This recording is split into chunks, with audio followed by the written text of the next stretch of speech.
proactive messages in Zendesk.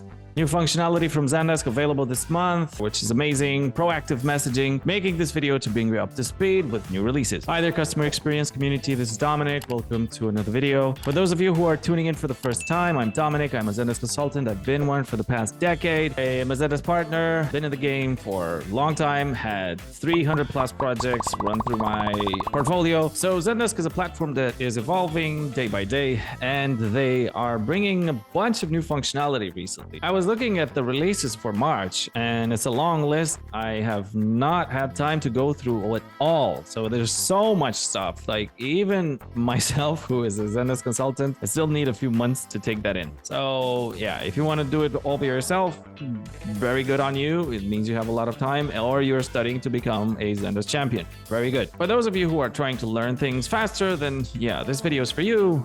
I want you to get value and see how to set up Zendesk. And the way that this works, I'm going to share my screen and then we're going to look at proactive messages. What the heck are proactive messages? Now, this is our testing environment. So we go to Admin Center and we go to proactive messages.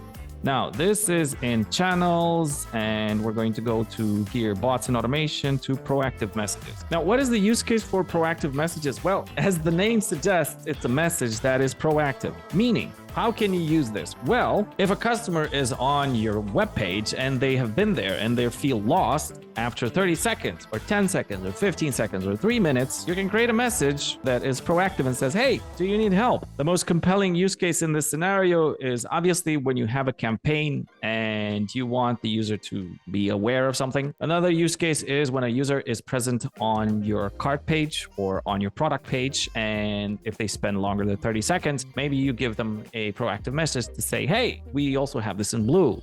Would you like to buy it? Customer can say yes, and an agent will take that on and will make that sale, which will increase your revenue, right? Make more sales. Customers are 3 times more likely to buy if a human supports them in this endeavor. All right, so as you can see my screen now, I'm just going to go to create a proactive message. I'm going to give it a name, brand. I'm just going to choose this Dominic CX one. This is the channel, this one that I have available now for this. Next. All right, now comes the beautiful part. Compose the message. So this is the proactive message. And hello, are you looking for something? All right, cool. So who's going to take this on, right? So choose how to respond. So I'm going to give the user the opportunity to see my products. I want the bot. It's going to be this bot. I can go edit it in the flow builder. There's another video on this. There, I will link it up top somewhere so you can see it. Okay, so the response is put the user interact with products, for example. These are all intents that I have created in my flow builder. And by the way, we have a preview. This is how it's going to look like.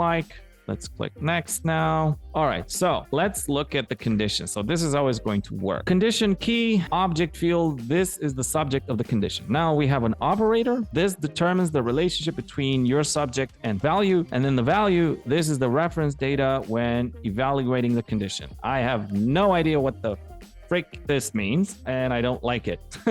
Okay, so I'm going to add a condition and I'm going to say the object is the visitor. Yes, my visitor. A field, page URL. Okay, so remember when I said this is useful for your cart page or your product page? This is exactly what you would put in here. You would put whatever your website is where you install the widget /product/cart or wherever you want. I'm going to put the page URL. The operator contains at least, doesn't contain, or is not. Is. I'm going to use is. So if the user is here, add it, give them the proactive message. Now, when to check from the condition, visitor is on the page for, I don't want it for 30 seconds. I want it for 10. Add some tags, proactive, tell user someone will be right with them. No, let's not do that. Next.